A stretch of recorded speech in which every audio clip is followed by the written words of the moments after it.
Good morning. Today's Wednesday, September 20th. Yeah, so I'm back again so quick with a quick update. It's not really an update, it's more going to be like a rant about rescues because there's some things that went on yesterday that I want to talk about because there are issues that I kind of anticipated.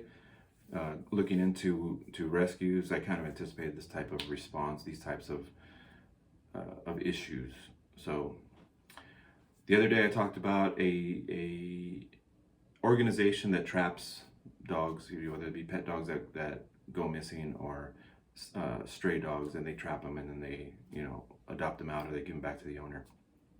I talked about how nice the people were that helped us out there, and how we talked about my background as a dog trainer. They liked that. They actually, which I didn't mention in the other video, they actually made the comment, "You should be here helping us because we don't know as much as you." I didn't say that before because I don't like toot my own horn, but I felt like I needed to say that in this video because we're going to go talk about an email that came through yesterday. So I liked this organization this weekend, and I figured I might go through their organization.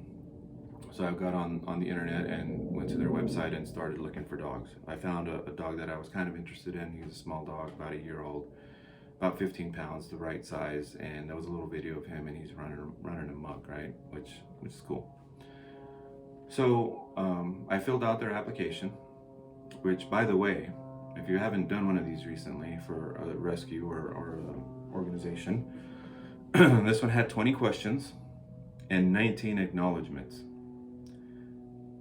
I think I had to answer less questions to get hired with the sheriff's department than I did with these people. So, that's a little off-putting in and of itself because they ask you everything, about your yard. What would you do if this scenario questions? What would you do if this happens? What would you do if that happens?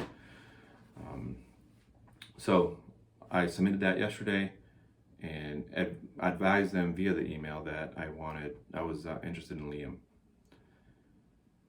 I got a response email about 3:15 yesterday from this organization.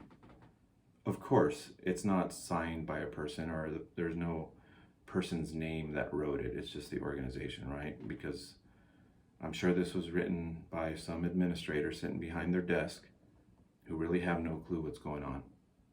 Very typical. Happens in law enforcement all the time. I was just talking to somebody yesterday dealing with this issue. Administrators imposing what they want without really knowing what they're talking about. Happens all the time.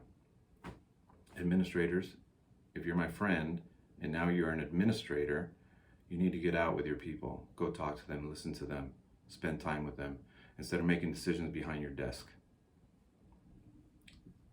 Okay. So here's the email. It says, "Hi, thank you so much for your application for Liam. One of the requirements that we have for Liam is that he has a dog companion who is active and young so that they can play together."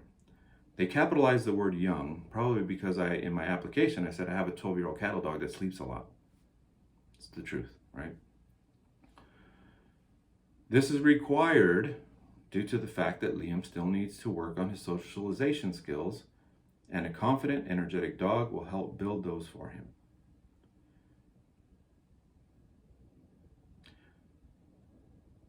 I think the opposite. If I have this dog that needs socialization, I want to pair him with a calm dog so he understands how to behave around dogs. If I put him with an energetic dog and all they do is play all the time and they're biting each other and fooling around, that's not helping with socialization. That's teaching him a bad habit. Anyway. And then they say, "We have lots of other cuties if you would like to take a look at our website." No, I would not.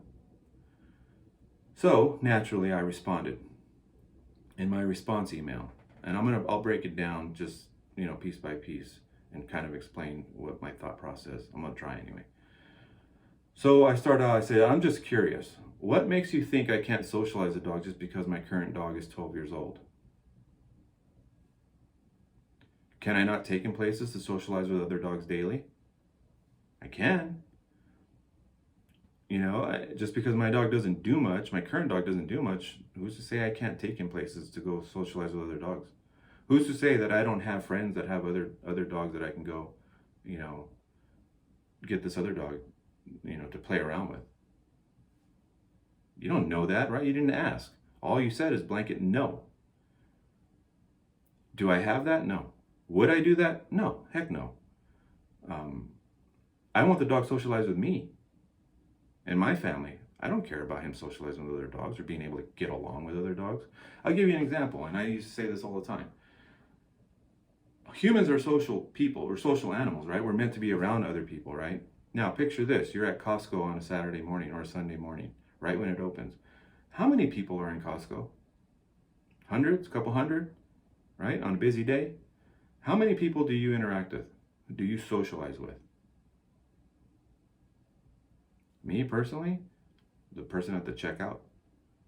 The rest of the time I'm in Costco, I'm trying to dodge other carts, right? And trying to keep my mouth shut, saying, hey, get out of the way. So the only person I interact with is the checkout person. Does that make me antisocial, unsocial? No, I'm just there to do something. I got to get it done, and then I'm out. I don't need to go talk to everybody. A dog doesn't need to be socialized with every other dog or every other person. And we can go on that, into depth on that later on. But I ask these questions. Why, what makes you think that I can't get the dog socialized? Right? I said, and what better situation than to have an older, calmer dog in the home to teach Liam, by example, how to be calm around another dog, how to go outside to pee, how to wait at the door. I said, dogs can be very good teachers of other dogs. So you have this dog that's not socialized, and you want to put him with a super energetic dog so that they can play or what have you. I would look at it totally opposite. I want him with a calm dog so that that calm dog can teach him. Dingo's got years of experience, right? 12 years of experience. He knows how to tell us, you know, he needs to go out. He waits at the door. He's a very, very good dog. And why not utilize Dingo as a 12-year older, calmer dog to teach this young dog some manners, some socialization skills, right? So I said, if you'd like to see what type of training I do with dogs, I would suggest you take a look at my YouTube channel. There are a few videos on there. And I'm specifically talking about the ones with Rookie when he was a puppy, showing that I take him everywhere, showing, you know, people what I do with him. I left a link right there. I added, I was just at your facility this past weekend and interacted with a couple of your small dogs. The staff and I discussed my background as a law enforcement canine officer, as a trainer, and they appreciated watching me evaluate the dogs. By having a blanket policy of requiring Liam to be in a home with an energetic dog, I think Liam will be missing out on some pretty good training and adventures with me. In addition, he'd be featured on my YouTube channel and social media, completely documenting his progress in assimilating into our home and the training that he would have received. I can't think of a better situation than having somebody come and adopt one of your dogs and then documenting everything that they do with the dog so you can see what's going on, right? 99.99% of the people that adopt dogs aren't going to do that. I am. I'll put everything out there. You can see what I do. I have nothing to hide. I don't agree with making these types of no exceptions policies without really knowing who is inquiring and their experience in the dog training industry. That's why I'm saying I think an administrator wrote this and not the ladies that I was dealing with at the facility. Somebody that's sitting behind a desk. I said, I'll be looking for a dog elsewhere. Thank you for your time and response. So I anticipated this type of response from shelters, from these types of organizations, just because I've dealt with them in the past. And I don't want to paint them all with the same brush, but most of them that I have dealt with, that I know over the years, are kind of on the left-leaning side of the aisle. They're not too really high on cops, or don't really, care too much for law enforcement, and they're very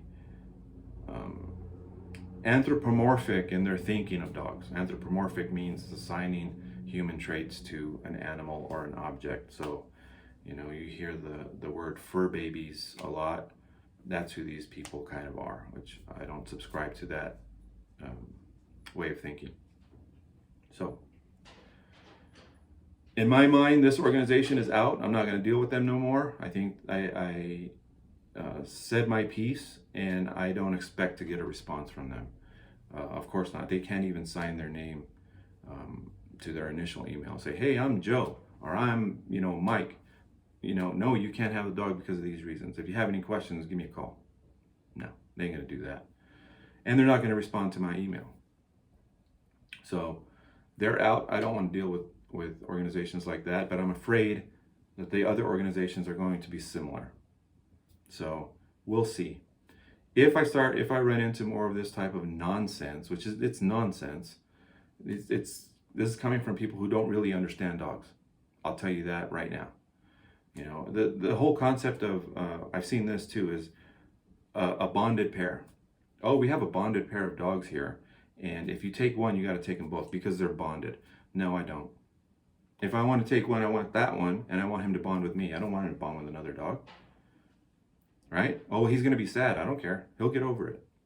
Trust me, he'll get over it. I've reissued dogs, several dogs over my career, to other handlers. Or handler moves on, so we assign a dog who was with another handler to somebody else. Never had an issue. You'll even see this in the canine law enforcement community. For whatever reason, they make this excuse that, oh, you can't reissue a dog to another handler. It won't be the same.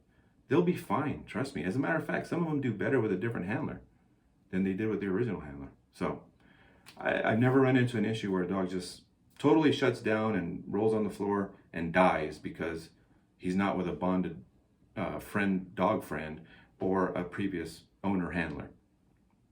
Never seen it. So we'll see. But I didn't want to make a second video this week, but I wanted to let you guys know what kind of things I'm seeing in this industry, and we'll see if the other organizations are similar. I hope not. If they are, then I'm going to a breeder for sure, because I don't really have those problems with breeders. Or I'll go to, and you'll see these around here, the white van with no windows that says puppies for sale and candy. And I'll go knock on that guy's door and get a dog from them. So anyway, if you have any questions, let me know.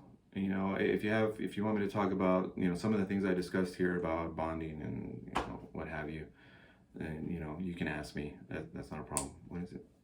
In the description, leave a question in the description. So